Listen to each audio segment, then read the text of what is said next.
கிராமப்புற மக்களுக்கு உயிர் ஆதாரமாக விளங்கக்கூடிய 100 நாள் வேலை திட்டத்தை முற்றாக ஒழித்து கட்டுவதற்கு இப்போ ஒன்றிய பாஜக அரசு திட்டமிட்டிருக்கிறது.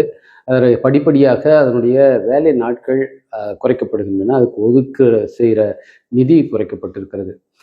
கடந்த ஆண்டு தமிழ்நாட்டுக்கு 3.61 கோடி மனித சக்தி நாட்கள் ஒதுக்கீடு செய்யப்பட்டது. ஆனால் இந்த வருஷத்துக்கு வெறும் 81 லட்சம், அதாவது போன ஆண்டில் 4ல் ஒரு பகுதி தான் இப்போ ஒதுக்கீடு செய்திருக்காங்க.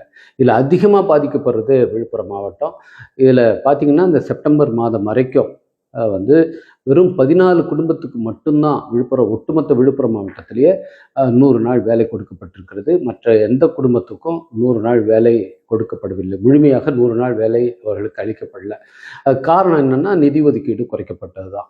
எனவே இந்த நிதி ஒதுக்கீட்டை குறைக்கக்கூடாது, 100 நாள் வேலை திட்டத்தை நிறுத்தக்கூடாது அப்படிங்கிற கோரிக்கையை முன்வைத்து விடுதலை சிறுத்தைகள் கட்சி சார்பாக 23ஆம் தேதி மரக்காணத்தில் ஒரு ஆர்ப்பாட்டத்தை நடத்துகிறோம். அது கூடவே இங்கே விழுப்புரம் மாவட்டத்தில் இருக்கிற கிராமப்புற மக்களுக்கு பாதுகாக்கப்பட்ட குடிநீரை வழங்குவதற்கான திருவண்ணாமலை கூட்டு குடிநீர் திட்டம், அது 3310 கோடி மதிப்பீட்டில் தமிழ்நாடு அரசு தயாரித்து அந்த திட்டத்தை ஒன்றிய அரசுக்கு அனுப்பினது.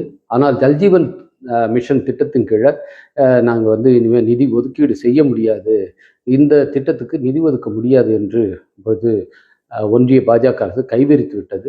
இதனால் பார்த்திங்கன்னா கள்ளக்குறிச்சி, விழுப்புரம் மாவட்டங்களில் இருக்கிற பல்லாயிரக்கணக்கான குடும்பங்கள் இன்னைக்கு பாதுகாக்கப்பட்ட குடிநீரை பெற முடியாத ஒரு நிலை ஏற்பட்டிருக்கிறது. எனவே இந்த ஜல்ஜீவன் திட்டத்துக்கான நிதியையும் நிறுத்தக்கூடாது, அதை வழங்க வேண்டும் என்ற கோரிக்கையும் இதில் வலியுறுத்த இருக்கிறோம். முக்கியமான இந்த 2 கோரிக்கைகளை அனைத்து மக்களுக்கும் பயனளிக்கக்கூடிய இந்த 2 திட்டங்களை நிறுத்தக்கூடாது, இதற்கான நிதி ஒதுக்கீட்டை குறைக்கக்கூடாது என்கிற கோரிக்கைகளை முன்வைத்து நடக்கிற இந்த ஆர்ப்பாட்டத்துக்கு அனைத்து தரப்பு மக்களும் ஆதரவளிக்க வேண்டும், எல்லோரும் இதில் பங்கேற்க வேண்டும் என்று பணிவோடு கேட்டுக்கொள்கிறோம்.